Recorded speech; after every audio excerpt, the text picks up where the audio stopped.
Propuestas, compromisos, proyectos e ideas de los candidatos. Ruta a la Alcaldía, por Extra TV.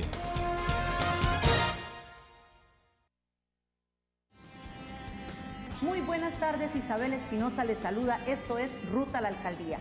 Como bien lo hemos dicho, un esfuerzo del Grupo Extra, todos trabajando en conjunto para llevar hasta su hogar la información de primera mano en torno a las elecciones municipales de febrero 2016. Hoy nos acompaña el señor Sergio Araya, politólogo, y el señor Rotzai Rosales, a quien les damos la más cordial bienvenida.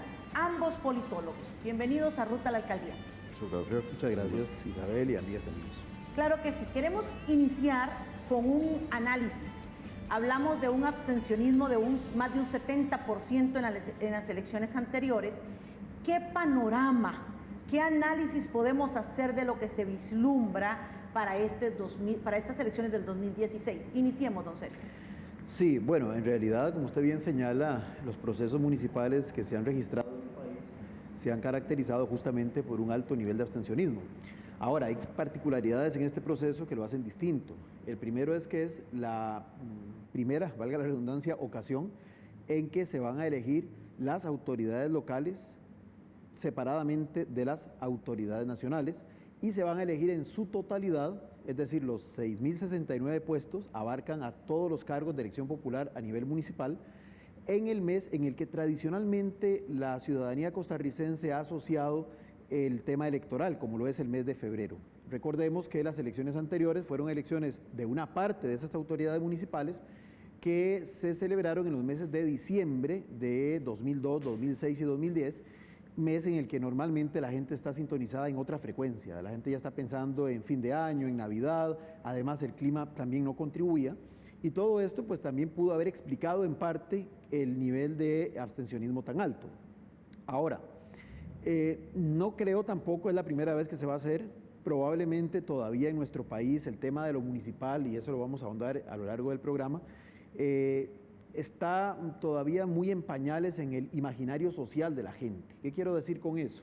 Este es un país esencialmente presidencialista, donde fundamentalmente la figura del jefe de Estado es en la que la ciudadanía presta, digamos, oídos, ojos, presta su atención. Hay una suerte de creencia, además infundada, pero creencia al fin, de que quien preside el Poder Ejecutivo es capaz de hacer todo, de resolver absolutamente todos los problemas, y por eso generalmente la atención pública y la mayor participación electoral va reflejada a esa elección en particular. Mientras que los alcaldes y los regidores y demás, todavía siento que un sector importante de la población no ha comprendido la importancia que tienen.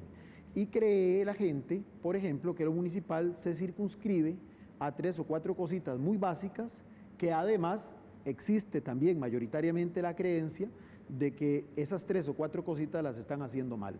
Esos aspectos pueden eventualmente también opacar el proceso en el sentido de que todavía la gente no sienta la motivación necesaria como para acudir a las urnas por decisión propia. Y aquí entonces juega un rol fundamental, y eso nada más como abre bocas, la capacidad organizativa que tengan los distintos partidos políticos que intervengan en el proceso electoral. ¿Para qué?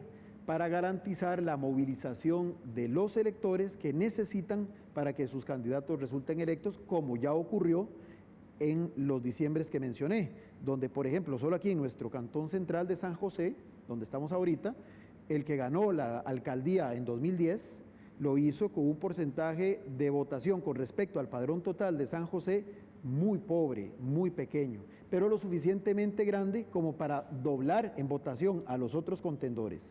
Entonces, ¿qué es lo que significa eso? Que hasta la fecha los procesos electorales municipales, los que ya se han registrado, se han caracterizado por que el que gana ahí es el que tiene la mejor maquinaria electoral, o sea, la capacidad de movilizar a los pocos electores que necesita para conseguir la elección, tomando en cuenta además que a diferencia de la elección presidencial, no hay un piso de porcentaje requerido para obtener el triunfo. Es decir, aquí sí, voy a ponerlo en términos muy exagerados, si en Cantón Central de San José, que hay 300.000 electores, votan por el que gana 3.000 personas y ese es el que más votos consiguió, ese es el que queda legítimamente y legalmente electo alcalde. Don Rotzai. Sí, paralelo a la elección de alcalde, como bien dice Sergio, también en donde opera esto que técnicamente se llama la regla mayoría, sin un umbral mínimo, está la conformación también de los órganos colegiados, Así es. en donde sí hay una representación no mayoritaria, sino proporcional con respecto a los votos. Entonces, adquiere características que en términos de formato general se parecen bastante a la elección del Ejecutivo y el Legislativo en el plano nacional. Eso es interesante. Yo quisiera ahondar en algunos otros detalles o singularidades que ha mencionado Sergio. Me parece que un tema relevante, importante, va a ser que por primera vez también los partidos van a tener financiamiento público. Y eso marca algunas diferencias o hace, dependiendo de cómo sea este esquema, la competencia un poco más equitativa, ¿verdad? En el caso nuestro, no. A mí me parece que los partidos más viejos, digámoslo así, con mayor experiencia y que hoy ocupan mayoritariamente, además, los puestos en las alcaldías al menos, tienen mayor posibilidad de arranque, no solo en virtud de las características organizativas y de movilización que menciona Sergio, sino también por estas características que hace un esquema más o menos equitativo en función de los accesos a los recursos necesarios para organizar la maquinaria electoral en lo local. Me parece que otro aspecto importante de mencionar, y ya con esto quizás podríamos también iniciar las polémicas, es darnos cuenta que hay en realidad, se ha dicho mucho, pero hay que entrar en detalle para entenderlo, que hay en realidad 89 campañas electorales. Eso es muy importante. Dentro de 89 sistemas de partidos también, ¿verdad? Porque no necesariamente es una copia exacta de lo que sucede en las elecciones nacionales, ni siquiera en las provinciales o legislativas. Lo local tiene una gran cantidad de aspectos específicos, como la cercanía de las candidaturas a la comunidad, que hace que probablemente, y esto es una hipótesis, tienda a prevalecer también en muchos casos, y por primera vez, a diferencia de los procesos anteriores, una mayor personalización de la política. O sea, quiero decir con ello que probablemente en el plano local sea más aguda, claro, digamos, la importancia que puede tener el personaje, el candidato o la candidata, reconocida o no ahí en el cantón, que el simbólico que representa un partido político tradicional o no tradicional, simplemente un partido político. Por eso es que no nos debe extrañar tampoco de que existan entre 50 y 60 partidos específicamente locales, que van a competir a su vez con los 28 inscritos o 29 inscritos a nivel provincial o nacional. Entonces me parece que hay una gran cantidad de características que pueden representar además retos para los propios partidos políticos, que van a probar después de 2 años exactos de la elección en primera ronda presidencial, van a probar una serie de debilidades o de retos por afrontar, y me parece que lo de febrero va a ser principalmente, digamos, el escenario preparatorio también eventualmente para lo que se avecina 2 años después, que son las elecciones presidenciales. En fin, me parece efectivamente, y con esto suscribo plenamente la invitación de Sergio, de algún modo, a que estas elecciones tienen que tener una importancia mayúscula, superlativa, para toda la ciudadanía, dándonos cuenta que además tenemos que empezar a recordar que los problemas probablemente más cercanos a nosotros mismos, a nuestra inmediatez de la comunidad, se empiezan resolviendo en el plano local. Así es. En materia electoral, ¿cómo encaja el gobierno local en la estructura del Estado costarricense? ¿Y cómo es ese organigrama? Bueno, ya lo mencionó Roxay muy claramente. Para comenzar, son 89 mini gobiernos, si lo queremos ver así, porque son los 81 cantones en los que está dividido político-administrativamente el país, más 8 distritos cuyas características han permitido que tengan una especie de mini gobierno que siempre está de alguna forma concatenado a ese gobierno local, pero que tiene una cierta autonomía. Algunos distritos, para citar un ejemplo muy claro, es el de Cervantes en Cartago, en el cantón de Alvarado, por ejemplo. Pero bueno, existe, digamos, la estructura del gobierno nacional, del gobierno central, que todas y todos conocemos, los 3 famosos supremos poderes: ejecutivo, legislativo, judicial. Algunos incluyen dentro de esto el organismo electoral como un poder adicional. Y adicionalmente, y ese es un tema interesante por el que también el tema de lo municipal, desde mi punto de vista, ha, digamos, tenido una imagen no negativa, pero sí poco atractiva para la ciudadanía, Desde el año 49, especialmente con la Constitución que nos rige actualmente, se creó un híbrido interesante que son las instituciones descentralizadas, las instituciones autónomas, que si bien tienen alcance nacional, se supone que son también entes totalmente separados del gobierno central, que en los años 70 se trata de corregir un poco mediante la incorporación de la figura de las presidencias ejecutivas, que son de nombramiento del titular del Poder Ejecutivo. Pero ¿por qué digo que esto de alguna forma afectó al régimen municipal? Porque las funciones que le han ido asignando a estas instituciones llamadas autónomas o descentralizadas, como por ejemplo el ICE o acueductos y alcantarillados, para citar dos ejemplos clásicos, de alguna forma se las restaron a lo que en otras partes, y aún aquí en algunos casos específicos, son competencias de estos gobiernos locales. Es decir, en otras partes el tema de quién administra el agua potable es exclusivamente de resorte o subnacional en algún nivel, regional, departamental o local. Aquí todavía hay algunos casos específicos donde sí la municipalidad o algunas organizaciones administran el acueducto de su respectiva comunidad, pero digamos la tendencia fue a tratar de fortalecer que esas funciones, entre comillas, más técnicas, que tienen que ver con servicios que son directamente para la ciudadanía, no las administrasen estas instancias locales, que además tienen la autonomía política porque sus autoridades son electas también mediante el sufragio universal, sino que fueran de alguna forma atribuidas a instituciones que estaban desde el centro operativizando la política pública que ahí se derivara. Entonces, en esa estructura, y además hay otras instituciones desconcentradas, al final creo que son, bueno, es una cuestión que parece una parafernalia de instituciones, en parte también eso nos tiene tan colapsados como Estado, pero en el caso estrictamente de lo municipal, son como el eslabón más pequeñito que está dentro de ese organigrama. Además, su participación en el presupuesto ordinario, en el presupuesto público, los presupuestos públicos, es realmente pequeño. Aquí Roxay, que sabe de esto mucho, no me dejará mentir, comparativamente con el resto de la misma región centroamericana y de República Dominicana, somos de los que menos participación tienen las municipalidades del total del gasto público. Hasta ahorita es que se aprobó esta ley para transferir competencias, para honrar un compromiso que se aprobó en el año 2002 de reformar el artículo 170 de la Constitución Política para que al menos el 10% del gasto público lo manejaran las municipalidades.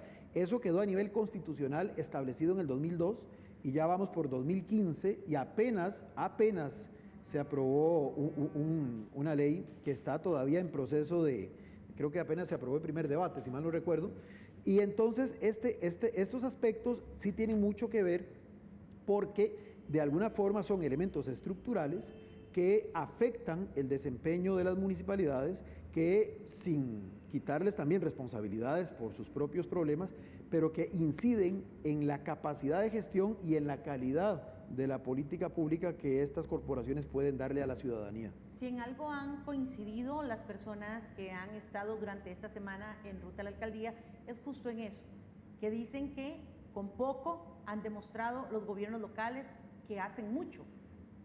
¿Es eso así? ¿No es así?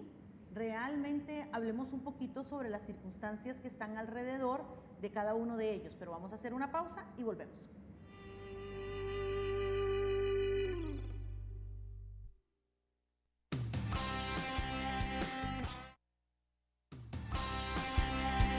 ¿Qué día son las elecciones municipales del 2016? El domingo 7 de febrero del 2016. Continuamos en Ruta a la Alcaldía con don Sergio Araya y don Roxay Rosales en esta tarde tratando de abordar estos temas tan bonitos para conocer todos sobre el tema municipal, sobre los gobiernos locales, no solo qué hacen y hacia dónde van, sino la importancia que estos tienen en cada uno de nuestros cantones. Así es que previo a la pausa estábamos platicando un poco sobre que la mayoría de las personas que durante la semana han estado con nosotros en Ruta a la Alcaldía coinciden en que los gobiernos locales quizás reciben poco dinero algunos y que con lo poco que reciben han demostrado poder hacer mucho porque hacen muchas cosas en el cantón. También existen esos lunares que a veces La gente señala de alcaldes que son detenidos, algunos de ellos en el Ministerio Público, cosas de este tipo. Desde la óptica del conocimiento político, ¿cómo podemos analizar nosotros eso, don Rotzai? Sí, mire, es importante adicionar a lo que ya Sergio mencionó como parte de una cultura, digámoslo así, pero más que una cultura, un desarrollo institucional y organizativo que ha estado priorizando sobre todo la toma de decisiones en el Poder Ejecutivo, porque hay que decirlo así. Tenemos que recordar de que Costa Rica también tiene una tradición, digámoslo así, y una visión cultural sobre la política que ha sido igualmente centralista, ¿verdad? No pocos autores dicen en vano que Costa Rica, junto quizás con Uruguay, el país más centralizado de toda América Latina, ni siquiera Centroamérica y República Dominicana. Imagínense ustedes el nivel histórico que hemos tenido de escepticismo con respecto a la capacidad y a la confianza que deberíamos tener en el ámbito local. Algunas justificadas, otras no, pero si nos damos cuenta efectivamente cuáles han sido los casos, por ejemplo, de corrupción o de escándalo, que es uno de los indicadores ciertamente que hay que reconocer ahora, que la gente evalúa con más detalle para participar o no en política, nos damos cuenta que la gestión en general de los gobiernos locales puede ser hasta más prístina que la del gobierno central y la Asamblea Legislativa. Desde luego. Entonces hay que tener cuidado con esos prejuicios, ¿verdad? A mí me parece que ha habido un miedo tradicional en la historia de este país a confiar en la capacidad de lo local, finalmente confiar en la gente y ver ciertamente que desde el centralismo, desde una visión poco democrática, dicho sea de paso, es mejor las cosas. Isabel, y a mí me parece que no, que justamente estamos frente a una prueba, ¿verdad? Y además con la posibilidad de que tengamos el control político inmediato con respecto a la gestión de algunos alcaldes. Nótese que hay un dato que dice, de cada 3 alcaldes en estas elecciones, 2 se están presentando para reelegirse o no. Entonces también nótese que nos está dando una oportunidad que no tenemos en el ámbito legislativo de manera consecutiva y mucho menos en el presidencial, que es cobrarle a una mala o una buena gestión con nuestro voto. Y eso me parece que también es un elemento adicional que incentiva y que debería incentivar la participación electoral en el plano local. Vuelvo al tema entonces de ese escepticismo, a mi juicio también injustificado o excesivamente estricto con respecto a los políticos y las políticas en el plano local. Miren, hasta hace muy poco, y yo podría decir que hasta las últimas 2 elecciones, quizás, los diputados y las diputadas de este país han sido lo que se llaman diputados alcalde.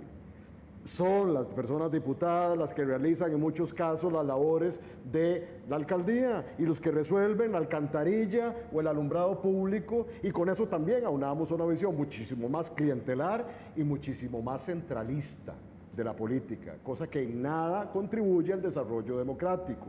Y eso no es de ahora. Acordémonos que antes de la figura o la existencia de la figura del alcalde, que ya con mayores responsabilidades, pero también mayores poderes, digámoslo así, existía la figura del Ejecutivo Municipal, que era en realidad una suerte de alcalde, pero que también dependía sobre todo del poder central, y que le rendía cuentas. Hay estudios al respecto, que le rendía cuentas no a la ciudadanía, ni siquiera a su partido, sino a su diputado en la provincia.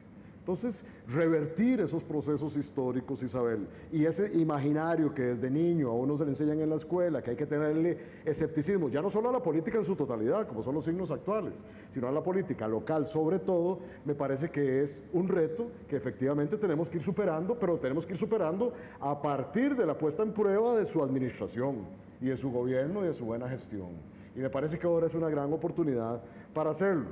Por otra parte, me parece también que hay razones para tener cierto escepticismo con la política en general, lo hemos discutido, y con la política local también. Cuando tenemos, yo siempre hablo con mis estudiantes y les digo, cuando tenemos un problema en nuestra comunidad, ciertamente desde el punto de vista de la efectividad y la rapidez con que nosotros queremos resolver eso, ¿a quién llamamos? ¿A la alcaldía o al gobierno local, a nuestro síndico, a nuestro regidor, o llamamos a Canal Extra?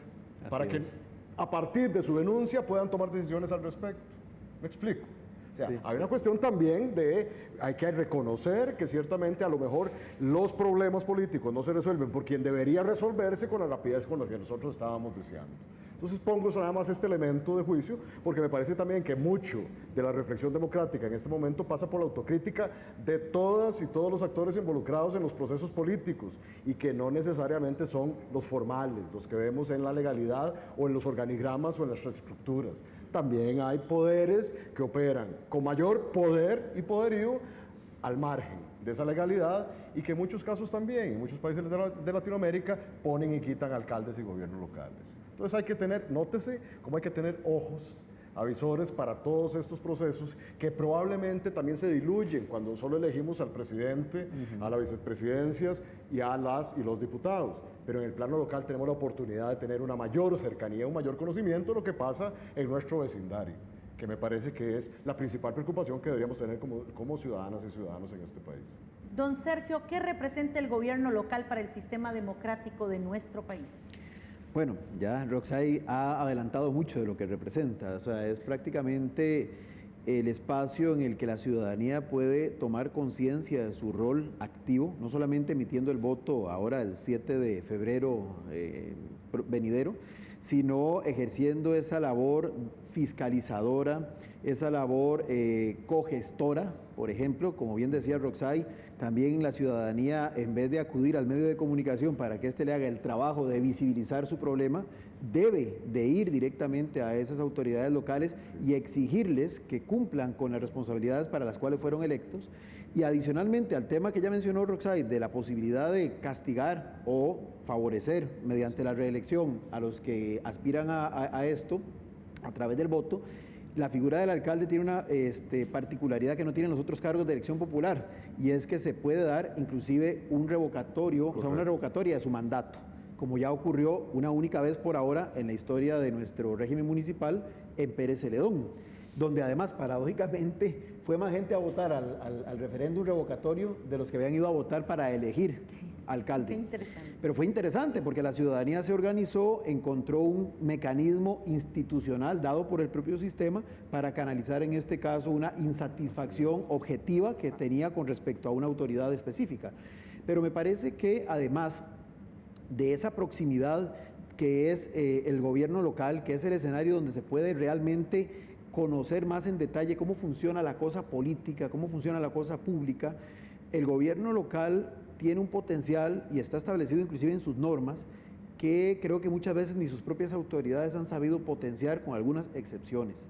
O sea, es un gobierno municipal y es manejar los intereses de toda la colectividad de ese cantón o de ese municipio, pero en ese marco el gobierno local, desde luego haciendo las coadyuvancias con los otros entes del Estado, pero tiene muchísimo potencial más allá de simplemente administrar ciertos servicios o más allá de cumplir con algunas tareas específicas con las que la ciudadanía usualmente lo relaciona, porque la gente asocia que la municipalidad es la que ayuda recogiendo la basura, es donde uno tiene que ir a pagar los impuestos municipales o las patentes si uno tiene alguna actividad que quiere emprender, comercial o de otra naturaleza, o es la que establece en algunos casos cómo se va a distribuir la planificación urbana para determinar en qué áreas opera la parte comercial, en qué áreas la parte residencial y demás. Pero adicional a eso, los gobiernos locales pueden perfectamente impulsar políticas públicas a nivel local que permitan atracción de inversión, que permitan favorecer competitividad, que permitan, por ejemplo, desarrollar toda una visión social de búsqueda de una mayor cohesión, de una mayor equidad social. Hay aspectos que desde las municipalidades, porque son los que están más próximos a la realidad de la ciudadanía, podrían identificarse de mejor manera que hoy no se hace, como por ejemplo identificar cuáles son los sujetos que requieren asistencia social, apoyo social, sin que impere esa visión clientelar que muy atinadamente señalaba Roxay. Ha sido parte de lo que ha sostenido a algunos actores políticos dentro del sistema nuestro, por lo que tal vez uno podría explicar a manera de hipótesis, existen también resistencias del poder central de querer transferir poder a lo local, porque es sencillamente quitarme la posibilidad desde el centro de ejercer ese control sobre ciertos segmentos de población a través de ¿qué? De la reproducción de ese esquema clientelar de yo te doy, tú me das.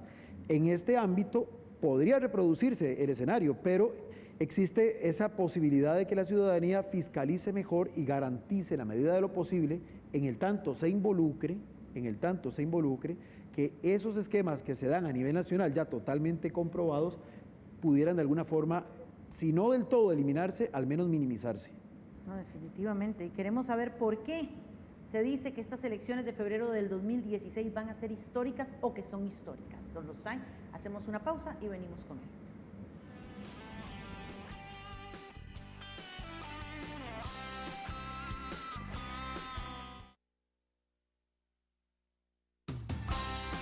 ¿Cuántas papeletas me van a entregar el próximo 7 de febrero del 2016 para emitir mi sufragio? Cada persona electora recibirá 3 papeletas correspondientes a la elección de alcaldías, regidurías, sindicalías y concejalías de distrito. Sin embargo, las personas electoras cuyo domicilio electoral sea cualquiera de los distritos administrativos de Cervantes, Tucurrique, Monteverde, Cóbano, Lepanto, Paquera, Colorado y Peñas Blancas recibirán 4 papeletas, las mencionadas anteriormente y una adicional correspondiente a la elección de intendencias. Continuamos en ruta a la alcaldía, señores, y tratando de comprender. Se dice que estas elecciones de febrero del 2016 van a ser o que son históricas. ¿Por qué se le da ese término a estas elecciones municipales? Mire, a mí, además de los elementos que desde la primera pregunta tratamos de introducir, que son novedosos y que eso ya lo hace un hito, digamos, en términos históricos, único fenómeno, digamos, no repetido hasta la fecha, puede revertir situaciones como las que hemos mencionado, empezando por la participación electoral. A mí me parece que no hay ningún, como diríamos en la academia, no hay ninguna evidencia todavía empírica, no hay datos suficientes que permitan prever cuál va a ser los niveles de abstencionismo, porque como dijimos desde un principio también, cada comunidad, cada municipalidad, cada cantón y cada consejo de distrito, porque también hay elección en 8 consejos de distrito, se va a comportar de manera quizás única, irreplicable. Y eso puede ser también histórico para los propios partidos políticos. O sea, ver en la medida en que tienen o no márgenes de maniobra, cómo se comporta la disciplina partidaria y sus estructuras frente a una elección de esta naturaleza, cuando las propias candidatas y candidatos a cada puesto se sienten empoderados y con márgenes de maniobra bastante libres, a diferencia del fenómeno que todo el mundo conoce como el del arrastre, que se presentaba cuando las elecciones eran simultáneas. Y donde, repito, básicamente prevalecía la figura del partido, del candidato presidencial o de la persona candidata al puesto de diputado. Entonces me parece que eso también lo hace histórico. Acordémonos también que este sistema de financiamiento, por ejemplo, se da a partir de la reforma del año 2009, o sea, es un hecho también bastante reciente, ¿verdad? Tenemos que recordar además que se han dado procesos muy interesantes que no se dan en el ámbito nacional ni provincial, como son la conformación de coaliciones y alianzas, unas formalmente inscritas y otras informalmente acordadas. Y ya hay ejemplos muy claros de esas alianzas y coaliciones que son de toda naturaleza. Por ejemplo, coaliciones o alianzas que se dan entre PAC, Frente Amplio, que son las más publicitadas, pero también hay casos en donde se han dado alianzas implícitas entre el movimiento libertario y los partidos confesionales. Es cierto. ¿Verdad? Entonces, o los partidos locales, que no estoy hablando de que sean solo ellos, pero también tenemos que, y voy a introducir aquí un poco de polémica, llamémoslo de esa manera. No se preocupe. Que es, por ejemplo, los partidos que yo llamo partidos franquicia, ¿verdad? Que son partidos de mentirillas que conformamos nosotros porque tenemos la cantidad suficiente como para inscribirlo formalmente dentro del Registro Nacional de Partidos Políticos en el Tribunal, pero que lo que les interesa básicamente es vendernos al mejor postor. Perdonen que utilice esa palabra, pero eso sucede. Así es. Y hay que darnos cuenta de que eso probablemente, si hacemos una limpia de los 80 y pico partidos que están en este momento, hay partidos de mentira o partidos franquicia y partidos más o menos en serio, ¿verdad?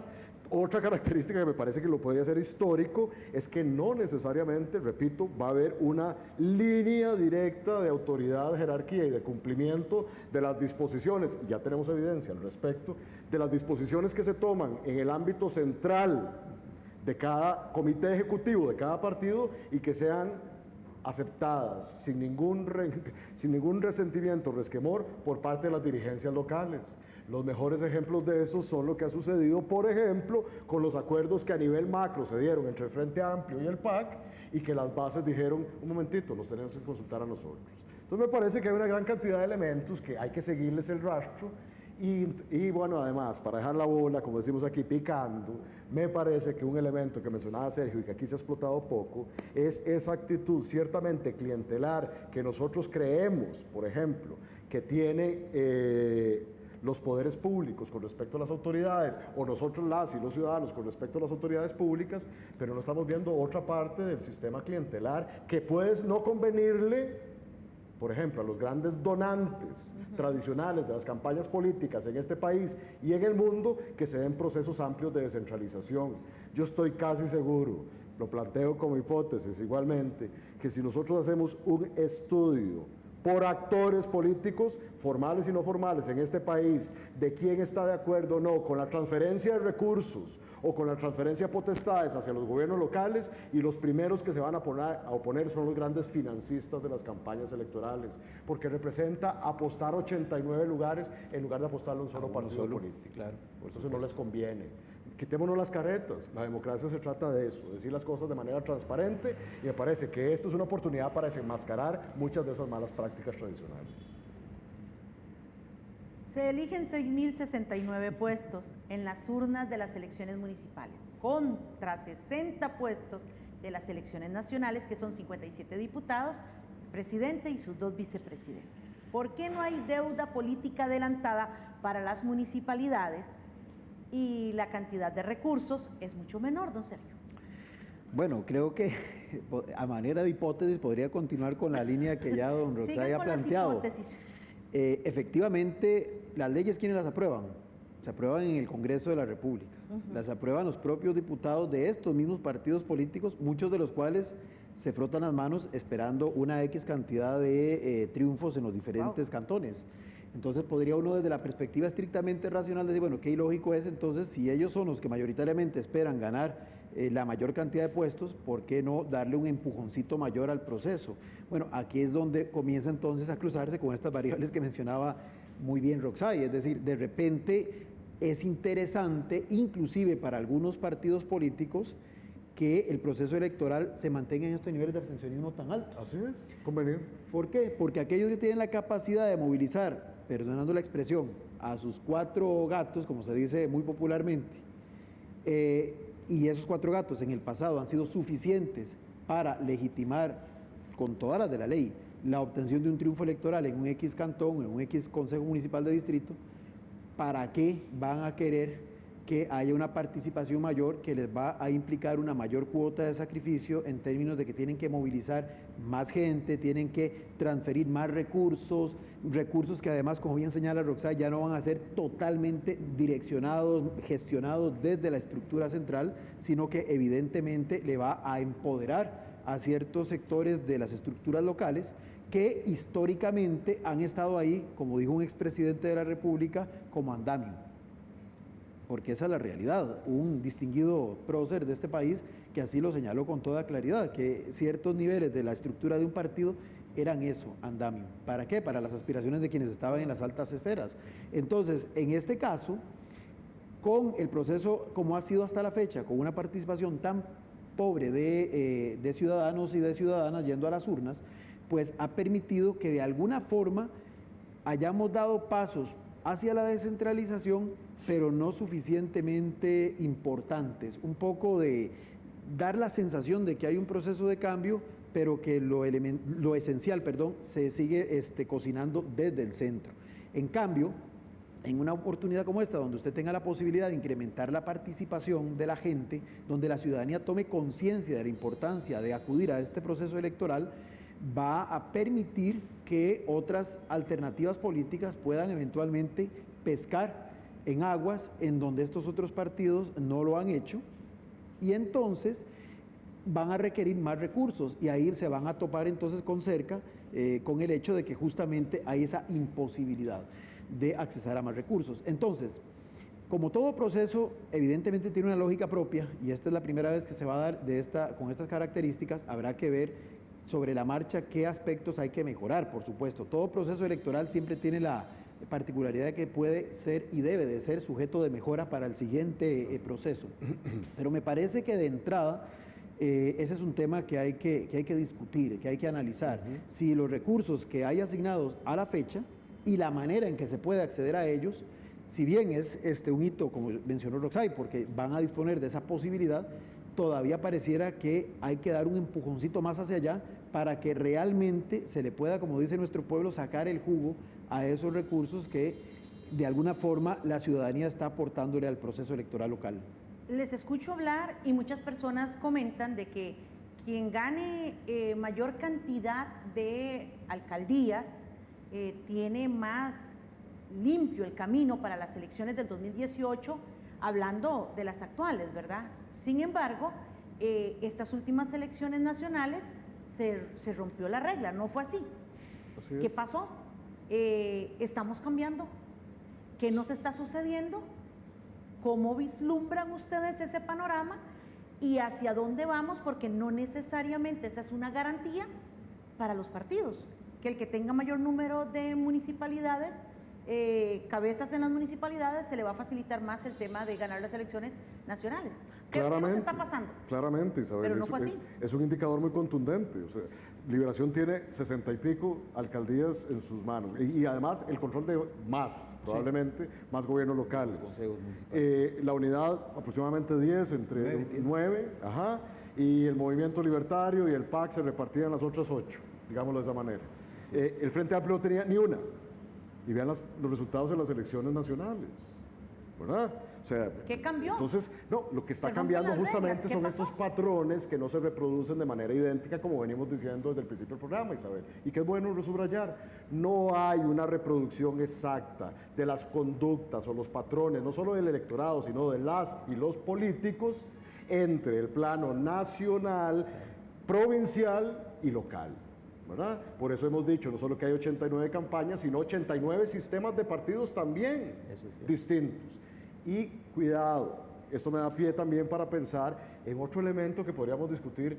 Por dicha estamos planteando esta visión panorámica, porque si nos damos cuenta, cada uno de estos temas puede desarrollar un programa entero. Uno de ellos tiene que ver con el financiamiento, y perdonen que esa, ustedes me conocen, es mi obsesión. Porque en política la primera lección es seguir el rastro de la plata. Hay que seguir el rastro de la plata. No deberíamos pasar ni por la facultad, ¿cierto? Sergio, que nosotros pasamos, ¿ok?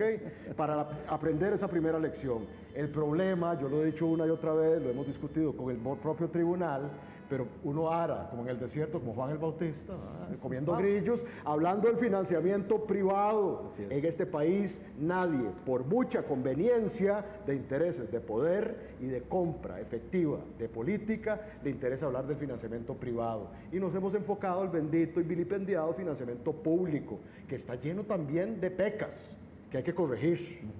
Pero que no hacemos nada, disminuyendo al 0.00001% de ese financiamiento público, porque sabemos lo que sucede en ausencia de lo público, lo que interviene en lo privado. Así es. Entonces, cuidado con ese. Yo les sugeriría, si alguien quiere hacer auditoría ciudadana de la observación de las elecciones municipales, el primera y quizás, a mi juicio, más importante dimensión a observar son los sistemas de financiamiento de campañas, de partidos y de candidaturas. Yo quisiera agregar algo muy importante con respecto a lo que dice Roxay. Como bien dijo aquí, no hay evidencia porque es el primer proceso que vamos a vivir con las características que hemos estado comentando. Pero en otras partes donde ya sí hay suficiente evidencia, lamentablemente, mucho, por ejemplo, de dinero mal habido, de crimen organizado transnacional, por donde penetra es justamente por los procesos locales. Es decir, hay países donde hay ciertos municipios que ya son regentados o a través de dinero de testaferros que financian justamente a las autoridades municipales, o ya en el colmo, digamos, del descaro, de la transparencia, como lo quieran ver, ya colocan su propia gente al frente de esos municipios. Entonces, ese es un tema particularmente sensible. Por ejemplo, este es un país, digamos, que tiene la belleza de dos costas, que tiene muchos aspectos de índole geoestratégico que lo hacen atractivo para que en algunas de esas campañas que se van a desarrollar exista la puerta abierta para que se pueda involucrar este tipo de dinero. Es interesante, Sergio mencionaba un aspecto que yo creo que se ha subvalorado. En este país nunca los puestos más importantes en el ámbito municipal, exceptuando la Municipalidad de San José, sirvió de trampolín para nadie. Hoy sí lo es. Así es. Y eso podríamos ver que quizás fue del corte o no, ¿sabes? Cuando regresemos del corte, don Rutzay, por favor, hacemos una pausa y volvemos.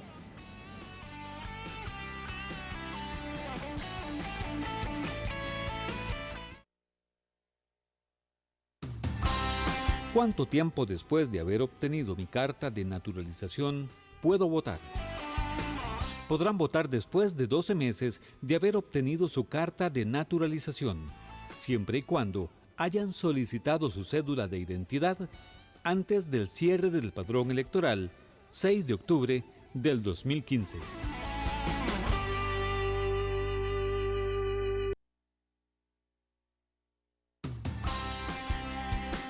¿A qué hora terminan las votaciones? Las votaciones terminan a las 6 de la tarde del domingo 7 de febrero del 2016.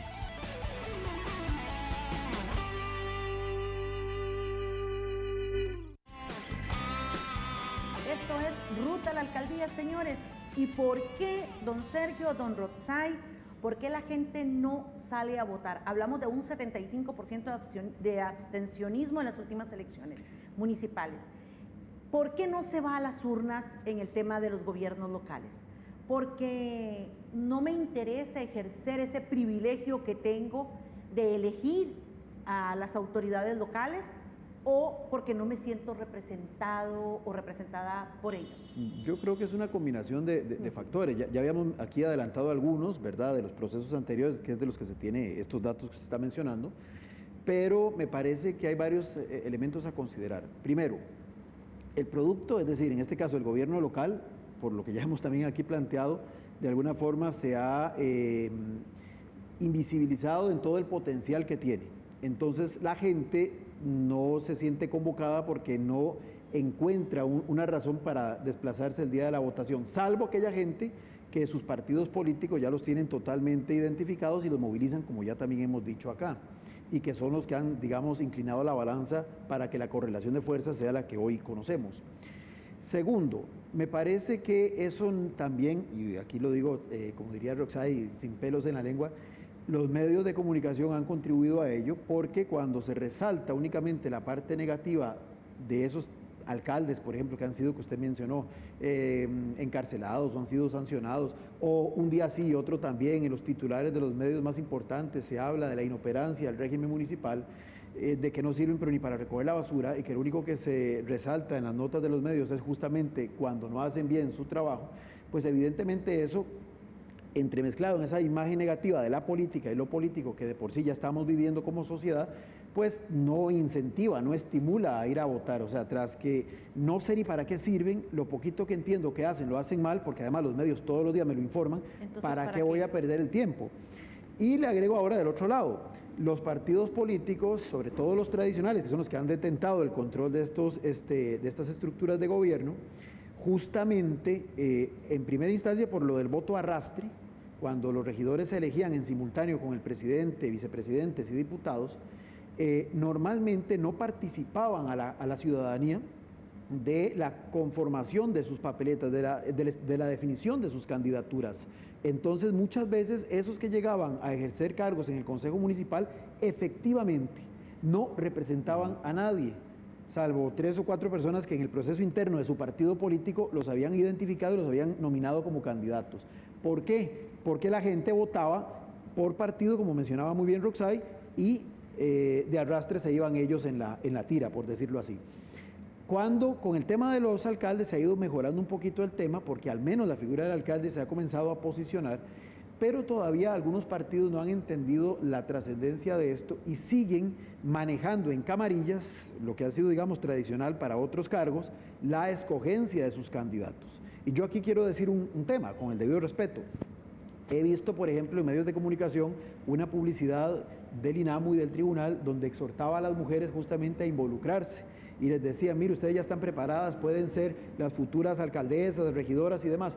Sí, pero el problema es que obviaron un tema principalísimo en esto, y es el tiempo en el que plantearon esto. ¿Por qué? Porque hay toda una dinámica que es potestad de los partidos políticos en nuestro sistema, que son los partidos los que definen quiénes son los candidatos, y entonces yo me ponía a ver que si alguna lideresa comunal de gran arrastre de verdad tomaba ese mensaje, lo hacía propio e intentaba involucrarse, en muchos partidos ya eso estaba prácticamente cerrado, porque ya esos nombramientos vienen no de un mes atrás, vienen en algunos casos de 2 años atrás, porque fueron los procesos de toma y daca para que los hoy diputados tuvieran estructura, para que les movilizaran sus votos, negociaron con mucha de la dirigencia de su partido que a cambio de ese apoyo hace 2 años, o en 2014, iban a respaldar sus eventuales candidaturas para la elección de 2016. Entonces, es un tema en el que todavía hay mucho por hacer para garantizar que de verdad esta ciudadanía, primero, se active como votante, o sea, pase de electora a votante, y segundo, se comience a involucrar y tenga los espacios para poderse involucrar como potenciales candidatas y candidatos. En 1 minuto, don Rotzai, porque el tiempo se nos ha ido. Por economía entonces de tiempo me voy a poner dramático y voy a recordar que en política no hay espacios vacíos. El poder que unos dejamos viene a ser ocupados por otros. Si no participamos, si no nos involucramos o si no nos gustan los partidos que tenemos la obligación de participar de otras maneras o formando otros. Pero no podemos dejar esos espacios vacíos porque generalmente vienen a ocuparlos la persona que menos queremos. Entonces, esto es una exhortación para volver los ojos a donde más nos debe interesar, que es nuestra inmediatez, y es nuestra vecindad y son nuestros espacios locales. No podemos dejar que los malos, o quienes consideramos ineptos o incapaces, sean los que vayan a ocupar simple y llanamente por aspiraciones político-electorales, y no por aspiraciones trascendentes en democracia y ciudadanía democrática. Don Sergio, 30 segundos para usted, para terminar.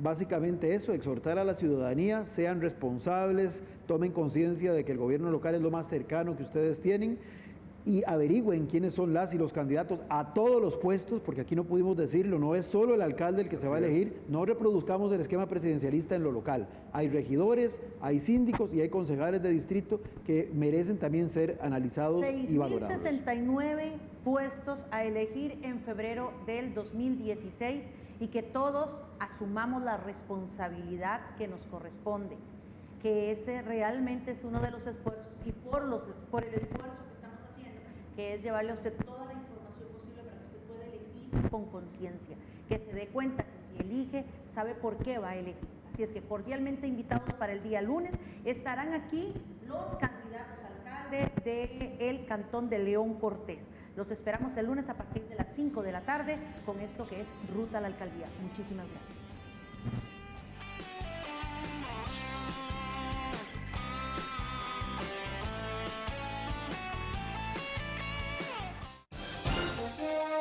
Propuestas, compromisos, proyectos e ideas de los candidatos. Ruta a la Alcaldía por Extra TV.